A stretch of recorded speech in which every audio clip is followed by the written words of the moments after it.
Hi and welcome to Just a Thought. Galatians chapter 3 verses 26 to 29 read like this. For you are all children of God through faith in Christ Jesus. And all who have been united with Christ in baptism have put on Christ, like putting on new clothes. There is no longer Jew or Gentile, slave or free, male and female. For you are all one in Christ Jesus. And now that you belong to Christ, you are the true children of Abraham. You are his heirs, and God's promise to Abraham belongs to you. Paul is saying here to the church in Galatia that if we claim to be Christians, if we claim to be followers of Jesus, we need to put on his character and live our lives according to his way of living. We need to exhibit his behaviour in the way that we handle and deal with other people. Paul makes it quite specific. He says we shouldn't judge or be prejudiced towards people because of their culture or their race or their colour. He makes it very clear that as Christians we see each other as one. We don't see them as African or American or Irish or white or black or whatever it might be. We don't see each other that way. We see each other as children of God, heirs to the kingdom, followers of Jesus Christ. He goes even as far as saying that we shouldn't judge or be prejudiced towards people depending on their stature or status, or slave or free. It doesn't matter how much money you have or don't have. Jesus died for both of us. And, for that matter, we're all equal at the foot of the cross.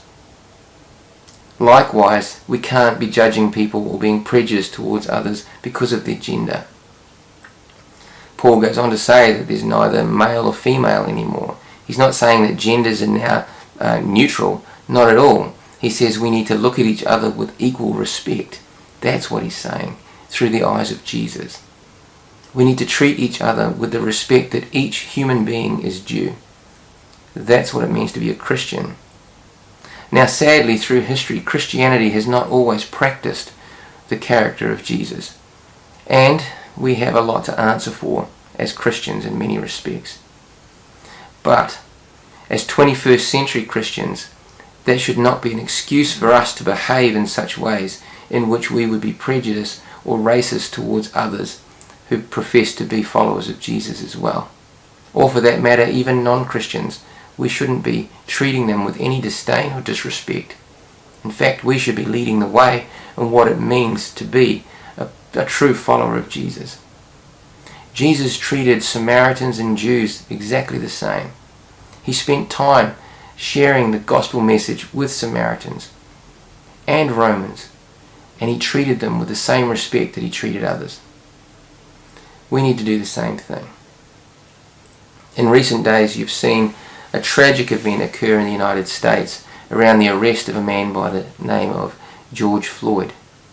I don't know all the situation or the scenario, but there's claims of racism and police brutality.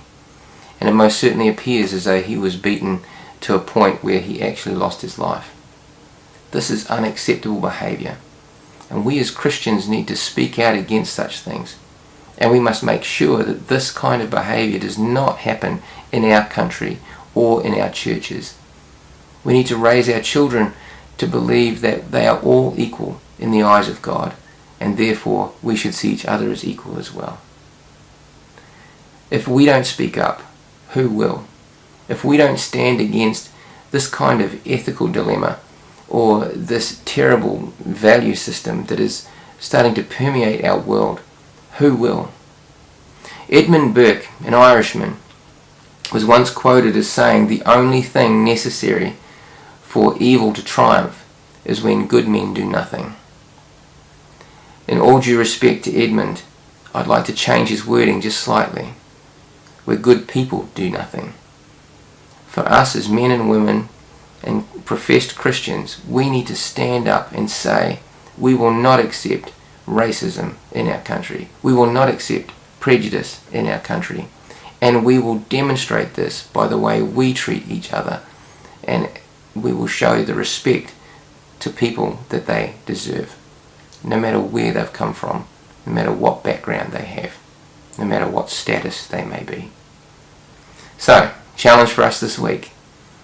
Look and ask for God to help you to look at people through the eyes of Jesus, not through the lens of prejudice or through racism. And if you have those kinds of tendencies or that kind of leaning, then pray and ask God to remove that part of your heart and to restore to your mind the character and the mind of Jesus. May God bless you this week as you consider this thought, and may you and I both shine for Jesus in a powerful way in which we can glorify his name.